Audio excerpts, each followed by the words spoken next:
بسم اللہ الرحمن الرحیم۔ السلام علیکم۔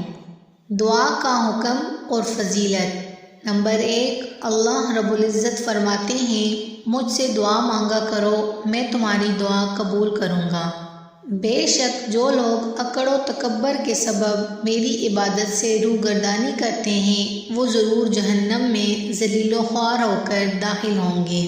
نمبر 2، نبی کریم صلی اللہ علیہ وآلہ وسلم کا ارشاد گرامی ہے تم میں سے جس کو دعا مانگنے کی توفیق مل گئی تو یوں سمجھو گویا اس پر رحمت کے دروازے کھل گئے۔ نمبر 3، دعا کے سوا کوئی چیز تقدیر کے فیصلے میں ترمیم نہیں کرا سکتی اور نیکی کے سوا کوئی چیز عمر کو نہیں بڑھا سکتی۔ نمبر 4، حضور نبی کریم صلی اللہ علیہ وآلہ وسلم ارشاد فرماتے ہیں جو شخص اللہ تعالیٰ سے دعا نہیں کرتا اللہ تعالیٰ اس سے ناراض ہوتے ہیں۔ نمبر 5، دعا عبادت کا مغز ہے، مومن کا ہتھیار ہے، دین کا ستون ہے اور زمین و آسمان کا نور ہے۔ آداب دعا۔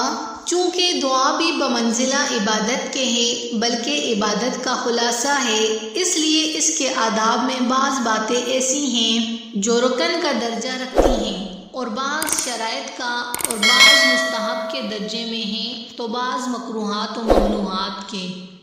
رکن کا مطلب یہ ہے کہ اس پر دعا کے ہونے نہ ہونے کا مدار ہو۔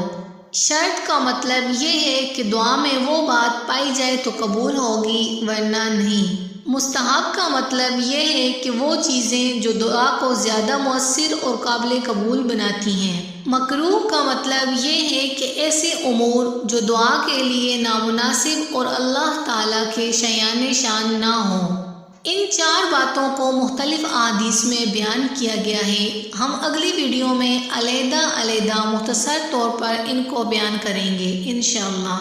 واضح رہے کہ رکن اور شرط کی عدم پابندی کی صورت میں تو دعا کی قبولیت کا سوال ہی نہیں، البتہ مستحبات کی عدم پابندی میں اللہ تعالیٰ کی ذات سے امید ہے کہ دل سے نکلی ہوئی دعا قبول ہو جائے۔ مکروہات میں یہ خطرہ ہے کہ بے ادبی شمار ہو کر محرومی کا باعث نہ بن جائے۔